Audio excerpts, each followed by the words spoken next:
Hello, I'm Mary Ruth Burke. I'm the curator of the Luzerne County Historical Society Museum, and welcome to our museum.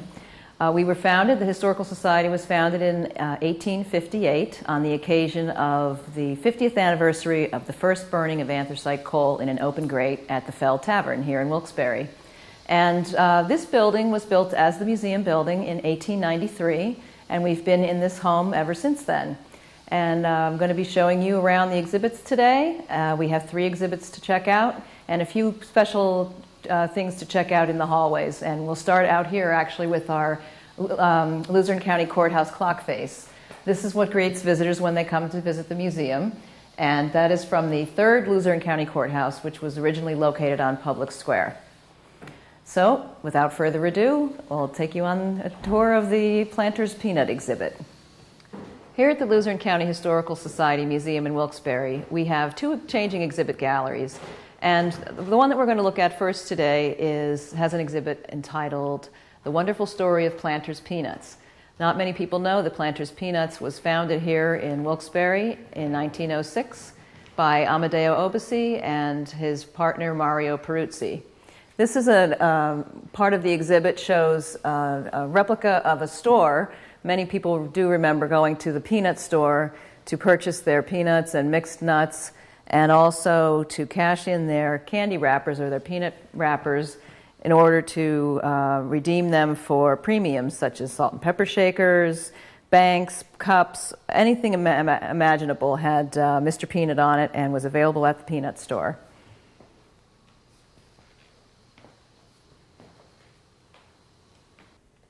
This is Amedeo Obasi, and he was the founder, one of the co-founder, along with Mario Peruzzi, of Planters Peanuts. And the Planters was founded here in Wilkes-Barre, and that happened in 1906. But the story goes back a little further before that. When Amedeo Obasi was a little boy, his father passed away. He was living in Italy. And the family had a hard time managing without a head of household. And so Amedeo, being the oldest, was sent to America to live with his uncle, Victor Sartor, who was already here living with his family. And he came all by himself. He was 12 years old. He didn't speak any English, and he had, 75 cents or something in his pocket. And from that, he built up a $60 million Planters Peanuts Corporation. So that's quite a rags to riches story, quite an accomplishment. He was a very hard worker and very particular about what he did, the quality of the things that he did. And he really was a great success story. He started out with a cart. Well, he started out working for his uncle, who had a produce stand. And one of the things he noticed at this time was that peanuts, which were also being sold, had a longer shelf life than any kind of produce. So that, he figured, was the place to invest your money, because you didn't have the waste that you have if you don't sell all your produce. It may not last until the next day or the next week. So he started out selling peanuts on Public Square from a cart, and he was quite a marketing genius. One of the first things he did was put a whistle on his cart so that the steam from steaming the peanuts ran this whistle and people would hear him coming. And even in the early days, he wanted his name to become known. He wanted you to ask for his peanuts by name. And so before, where they were Planters Peanuts, he actually had an ad in a booklet that we have here in the Historical Society collection. It says, "Do you know Obasi?" He tags himself as the peanut specialist.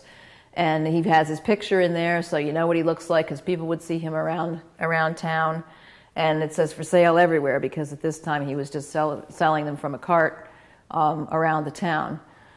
So eventually, actually not much time, he was able to save enough money to bring his mother and his sisters and brother over from Italy, and the whole family got involved in the business. And at one point he met Mario Peruzzi, who was working in Hazleton, and he was in confections. And so they got together, and they knew each other for a while before they did this, but by 1906 they had formed Planters Nut and Chocolate Company. So early on, chocolate was a big part of the business, but that eventually went by the wayside. But as I said, the whole family worked in the in the company, and they were quite successful, as we know. This was the cradle, they called it. That was the first building that planters rented or purchased to start producing these peanuts. And they would buy them from the South. Amadeo Obici felt that the Virginia peanuts were the best. Spanish peanuts were available, but they were smaller, and he felt not as good. So he bought Virginia peanuts, and his friend and eventually brother-in-law, Thomas Sangiuliano, invented a shaking machine that blanched the peanuts. In other words, it took them out of their red shells without breaking the peanuts apart. And so this was a big boost because, as Obici's great niece, Jolene Dalzell, told me, when her father, or her great uncle rather, was in charge of the company, there were no broken peanuts in your can of Planters peanuts. They were all whole. So the company didn't even turn a profit for a while, but they did expand, and they were working on that name recognition. Peanuts at the time were a low-class food. You know, if you think about Eatin' Goober Peas, that song from the Civil War, peanuts were originally fed to animals, and in the South, people started eating them because they didn't have anything else to eat during the Civil War and after the Civil War. So he really had his work cut out for him. He had to make this into a high-class food, and he did that through advertising and marketing. But he started out, again, in Wilkes-Barre. They had 3 big factories, and we have some early pictures of those factories and the workers there. But by 1913, they had moved the whole operation, all of the processing at least, to Suffolk, Virginia. And so they figured that they'd be better off if they were close to the place where the peanuts were produced or were grown, because then they didn't have to ship them up here. So Mr. Obici and his wife moved down to Suffolk, Virginia, but Mr. Peruzzi stayed here in Wilkes-Barre, and that was where the national headquarters was located, right here on South Main Street. And it remained there. It's still there, actually, although it's been gutted, unfortunately. But that was where all of the salesmen were paid out of there, and all the premiums and things that people ordered, everything, all that sort of thing happened in the local headquarters. I talked a little bit about Mr. Peruzzi being very particular about the quality of his items. And if you look at this can lid, these are some early cans of peanuts that he would sell to businesses, and they would have them maybe on their counter, and you could get a scoopful of them, sort of like the gum in the aisle at the grocery store. They were there, so it was kind of like a impulse buy. But if you look at this can lid, it talks about how he has experimented with atmospheric moisture, and he tells you how to keep the peanuts the freshest, and by rotating them in the can and all these, keeping the can closed. This was all new information. The quality of food at the time was not really that great. They didn't have refrigeration, so the fact that you were getting fresh food could not be, depended upon. So he wants to make sure that these peanuts are fresh, and they've been carefully selected and brought to you. So the quality was always a big part of his promotion. Now each can would come with a little scoop that would give you enough peanuts to fill up this little bag, and that was a 5-cent bag. And that's actually what kept them going through the Depression. They called it the nickel lunch. And because people couldn't get meat, because things were, they couldn't get much meat because it was rationed, and also people didn't have a lot of money during the Depression and the World Wars, they could get this nickel lunch, and that would give them enough protein to get them through the rest of the day. And they actually marketed it that way. They have a sign for Lenten protein. So during Lent, if you're abstaining from meat, you can have peanuts, so that you're still getting that nutrition that you need, that protein that you need. So these things are like new. These are new ideas, or they seem like new ideas to us. There's so much about nutrition and reading the labels and that sort of thing now. But he started this back in practically the turn of the century. Another thing that they did that was way ahead of their time was ethnic niche marketing. Of Of course, at this time, a lot of immigrants were coming to the United States from various countries. And so Obacy thought, oh, I'm going to market this, my product to them as well. Of course, when you are processing peanuts and you don't have any broken ones in the can, you're going to have a lot of waste. So you don't want to throw that away. So he started making Planters peanut oil. And he had three different varieties, actually. One was the Italian, Ali d'Italia, the Wings of Italy. And that was packaged in a can with Italian writing. And then there was a kosher version, which was the exact same thing, except that it was blessed by the rabbi. And that was the hi-hat, kosher hi-hat oil. And then they had regular hi-hat oil, which just was written in English, and it wasn't, kosher, but it was all the same product, basically. But it was just the way he marketed it. So in addition to doing that, he had radio shows on. At that time, the radio was where you did your promotion.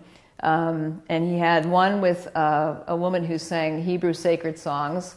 And that show, of course, was brought to you by Planters Kosher Hi-Hat Peanut Oil. And then he had another one where he had, it was like a variety show, and all the music was in Italian, and it was hosted by an Italian, and so that catered to the Italian immigrants. And he even put out cooking books that told you how to cook for Passover, and they were written in Hebrew and English. And then there's one for Italian cooking that has Italian dishes that you can make with Planters edible oil. So he was constantly thinking of other ways to market things and to reach different audiences. There's even a fryer here, which you're supposed to use the Planters peanut oil in, and it has Mr. Peanut figures around the edges. Now, people collect Planters peanut items, and that's why we have so many wonderful things in this exhibit. We've had a lot of generous people who have loaned things for this exhibit, and one of the things that is very collectible are the jars, the peanut jars. We saw the cans. They also had jars that would hold peanuts that you could get your nickel scoop from. And we mentioned Mr. Peanut. Well, Mr. Peanut wasn't around in 1906 when the company was started, but in 1918, Obacy and Peruzzi wanted to have a mascot or a spokesperson. In this case, it turned out to be a spokes peanut for the company, and so they had a contest in Suffolk, Virginia, for school children to send in their ideas for a mascot for Planters Peanuts. And this young man, Antonio Gentile, he was 12 years old at the time that he won the contest, and he submitted these drawings. We have copies of the drawings here to Planters, and he won. So he had this little peanut man, and he was dressed in different costumes. He was doing different things, singing, riding a hobby horse, jumping over a scale. And they took this idea, and an artist in Wilkes-Barre gave him his monocle and his cane and top hat and dressed him up to make him look very distinguished. And that became the Mr. Peanut that we know today. He's changed over time, in little ways, but he's basically the same character. Well, once that happened, the Mr. Peanut appeared on everything. He was on every piece of stationery that came out. They made all sorts of premiums with Mr. Peanut, cups and hats and pencils and pens and everything imaginable, measuring spoons, measuring cups. So he became really the icon. He is an icon now, and that really was the big success story in getting people to ask for Planters Peanuts by name. They associate it with Mr. Peanut. Now, I should mention that the prize for the Mr. Peanut, coming up with the mascot for Planters Peanuts was $5, but which in 1918 was not too bad. But Mr. Obacy also helped Antonio Gentile. He helped his family financially, and he also paid for him, or at least partially, for his college and medical school. And he actually became a heart surgeon. So I think Obacy saw a lot of himself in this other young Italian immigrant who was really about the same age as Obacy was when he came to this country. So I think he saw a little bit of himself in there. He saw that he was a bright young man, and he wanted to help him out. So as I said, once Mr. Peanut came along, he was everywhere. And this object here is called a fence post sitter, or that's one of the names for it. Some people who grew up in Wilkes-Barre will remember that on the top of the building on South Main Street, there was a series of these Mr. Peanuts. They're made out of iron, so they're very heavy. And they were also along the fence posts in the front. They were also on the tops of the factories, all the other planters' buildings throughout the country and Canada. And Mr. Peanut appeared in parades. As I said, he appeared on all of the promotions. He was even featured in comics. They got very famous artists to do the artwork for their ads. They first started national advertising in the Saturday Evening Post, and that became a long relationship. And one of the ways you can tell that they kind of made it is that they had Planters Peanuts lit up displays in Times Square and on Broadway. So that's a kind of sign that you've really made it. But they even advertised on trolley cars, like we have these signs on buses and things now. And you can see that it's marketed as a very high class food, snack food. You want to have this to impress your guests, and your butler will serve it with the nice martinis there. There's a whole series like this where they have servants are offering up the Planters cocktail peanuts. We have some pictures of the early days with the company. Some of these are up into the 20s and the 40s. They had many salespeople working for them, and people working in the processing of the mail and things like that. And we've had a lot of people come into the exhibit that were involved, worked for the company, had relatives that worked for the company, and they all seem to have very nice memories, and they just love coming to the exhibit. And again, they've told us things. I've had people come in and identify the people in the photographs. They find themselves in the photographs. So it's really been it's a great exhibit. As I mentioned, all the stores were run out of the Wilkes-Barre office. What they did was they started, instead of just selling their peanuts at other places, they started opening their own peanut stores. And originally, those stores were strung with real peanuts. And they decided at some point that wasn't really too practical. So they printed up wallpaper, and that wallpaper is featured in our little store here. The peanut stores were throughout the country, and we had one here in Wilkes-Barre. There's a picture of it here, and we have we'll see a model of it in a minute. But there were also big stores on the boardwalk in Atlantic City, and also in Times Square. So one of the highlights of going to the peanut store was seeing Mr. Peanut. Now, for some people, that was a scary experience. And if you look at the picture of the Mr. Peanut from the 50s, you can see why. He's a bit scary and imposing because he was very tall. He didn't say anything. So a lot of kids remember being afraid of Mr. Peanut. But here's our Mr. Peanut on the square with a local character named Two Gun Tex, which a lot of people have come in and said, I remember him. He was just another person that was always around on the square. And but the Mr. Peanut would stand outside, and we actually do have a costume here that was loaned by someone. Mr. Peanut would stand outside, or he'd walk around the square and just promote the peanuts and try to encourage you to go in and buy some. And he always had his white spats and a cane and his big top hat. And his monocle. But then lots and lots of people have come in and said that they were Mr. Peanuts at one time or another. And so that's kind of neat, too. But I wouldn't want to have to wear that costume in August on the boardwalk in Atlantic City. But I guess it was a good job if you were a teenager and just wanted an easy job and some money. But they took, as I said, they took that Mr. Peanut and they made him into all sorts of things. So we have a lot of objects in here on display that feature Mr. Peanut or Planters Peanuts, and it's all kinds of sports items.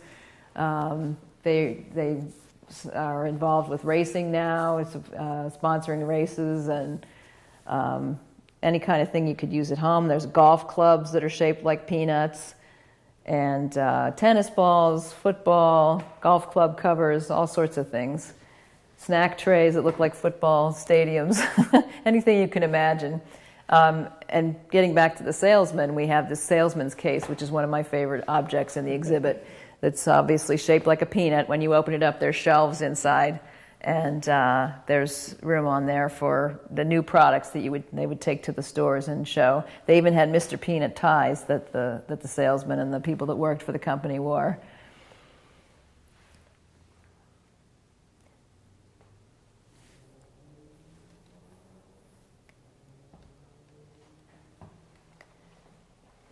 In addition to peanuts and the peanut oil that we talked about, they also briefly made potato chips and peanut butter. And those things they don't make chips right now, but they made chips in the 40s and the 70s. But the peanut butter is back, so people are happy about that. And they have a whole new promotion with Peanut Butter Doug. And Robert Downey Jr. is Mr. Peanut. He's the most current Mr. Peanut figure, and he's computer animated. So this is the first time ever that Mr. Peanut started talking. So we also have some kitchen items. Again, the promotions would be, they'd have promotions in the stores for every possible holiday or gathering or event, like even back to school. And the stores all throughout the country would have the same kind of displays. They'd send displays out from Wilkes-Barre that they could use to promote different things. Christmas ornaments. They even had Christmas ornaments, all different kinds.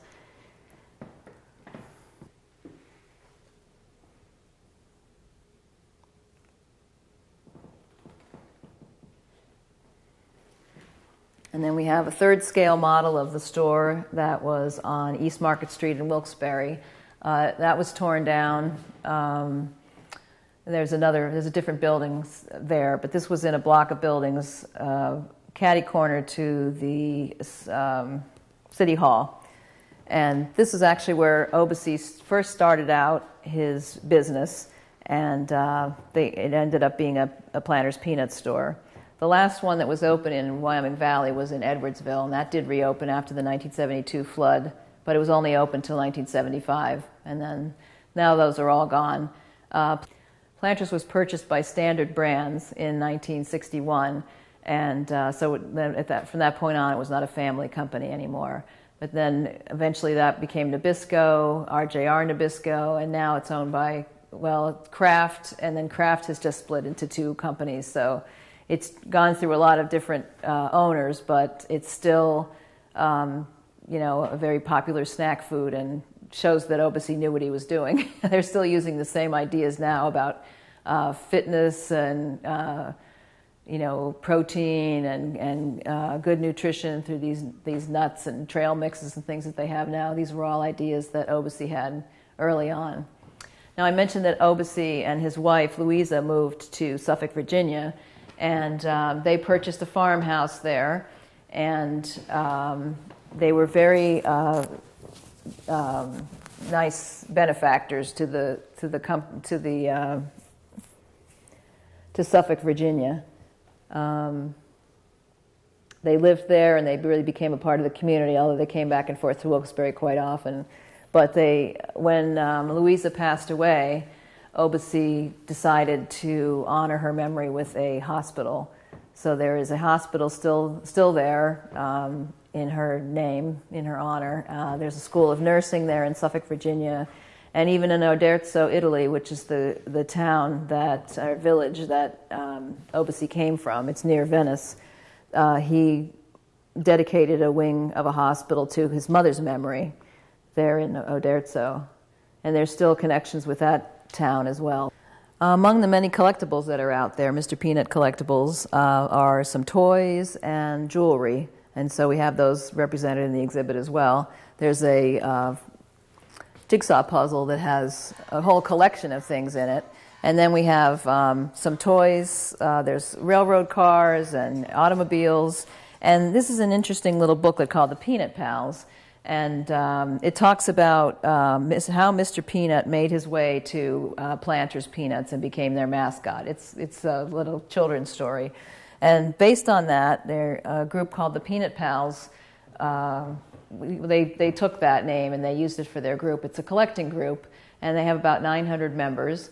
And they actually had a convention here in July of 2012 here in Wilkes-Barre, and came to see the exhibit, and we had a nice visit. But that's something out there if people are interested in collecting Planters items. They can get in touch with the Peanut Pals. They have a website that people can get involved in. And then the jewelry is, well, we have jewelry, and we have some things like from the World's Fair, the 1939 and 40 World's Fair. Planters was represented there, and there was our nut dishes that you could get at the fair. And just Mr. Peanut, there's some nice jewelry here, there's some charms, there's a little plastic charm bracelet that you could get with labels from candy wrappers or peanut wrappers. And one of my favorites is the peanut cigarette lighter. Not that I'm advocating smoking, but that's kind of a neat thing. It's if you pull the top of the peanut off, it's actually a lighter inside. So they thought of everything, even pajamas. We have pajamas for women and for children. These are all from a local collector who was very generous in loaning things for the exhibit.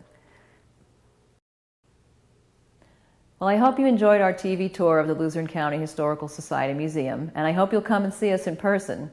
Our hours are Tuesday through Friday from 12 to 2 and Saturdays from 12 to 4. And I'd be happy to take you around and to show you things up close and personal. We're also going to have exhibits coming up on the unsung heroines of Luzerne County, the women who rolled up their sleeves and got things going, like the pioneer women and the miners' wives and nurses and teachers, and the women that don't really get the credit a lot of the times, but that really did a lot to keep the world going, keep the valley going. And also we have an exhibit coming up on the Luzerne County's part in the Civil War and in the Battle of Gettysburg, which of course is celebrating its 150th anniversary this year. So I hope to see you soon. Thanks.